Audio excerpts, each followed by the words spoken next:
Hey you guys, in today's video I'm going to be reviewing a nail practice hand, and I bought these separate tips to go with it, but they didn't end up working out, but I'll get to that later on in the video. Right now we're just going to open it up. So here we go. This is how it looks. It comes with some instructions. I don't know if you can really call them instructions, but I don't know, they just show the different sizes of the nails. It didn't really seem like there was a big difference in the sizes when I was putting them on. And these are the tips that come with the hand. Like I said before, I ordered some extra tips, but you guys, I wouldn't recommend that, because as you see, the ones that came with it are smaller than the ones that I ordered, like that little rectangular thing that comes on them. So just make sure you're ordering the right size tips for the particular hand that you are ordering as well. So here's the table clamp on the other end of the nail trainer hand. I'm just going to make sure that I have enough space in between to clamp it to my size table. I'm just going to position it in a position that's right in front of me.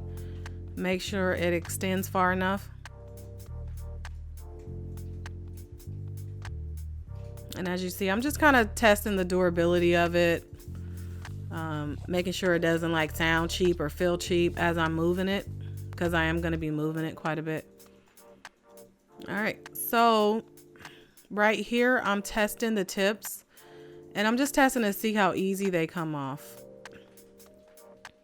And also I'm testing the ones that I bought separately. As you see, they will not fit in at all.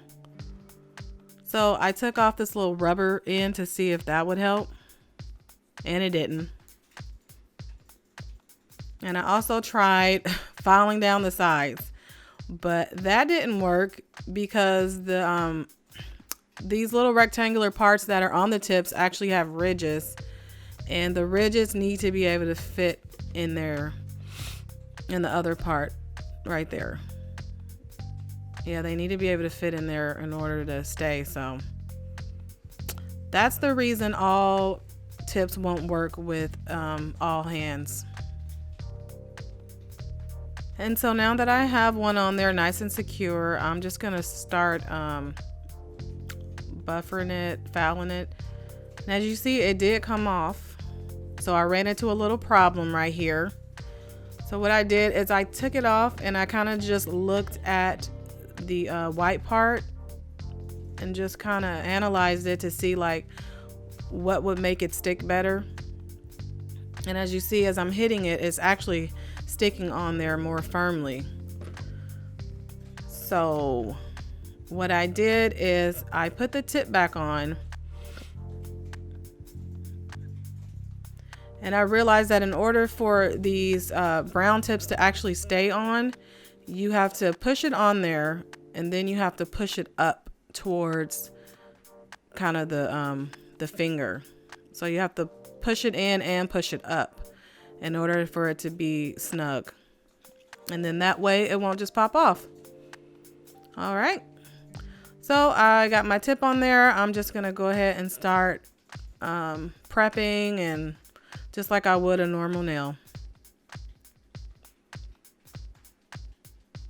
And this glue that I'm using, it really worked good. So you guys want to make sure you have good glue for this, since it's not an actual fingernail. You want to make sure you have something that's going to make these tips stick to that fake surface.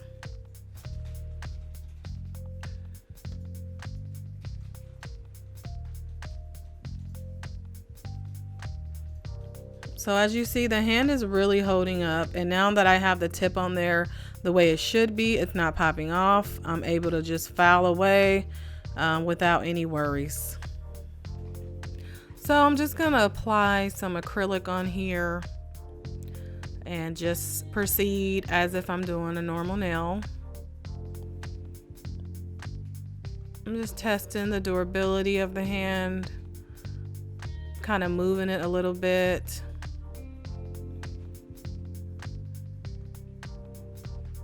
It kind of gives some flexibility, like to the side. You can kind of swivel it like you would an actual finger too as well. I like it because you can raise it up. You can look at it from different angles.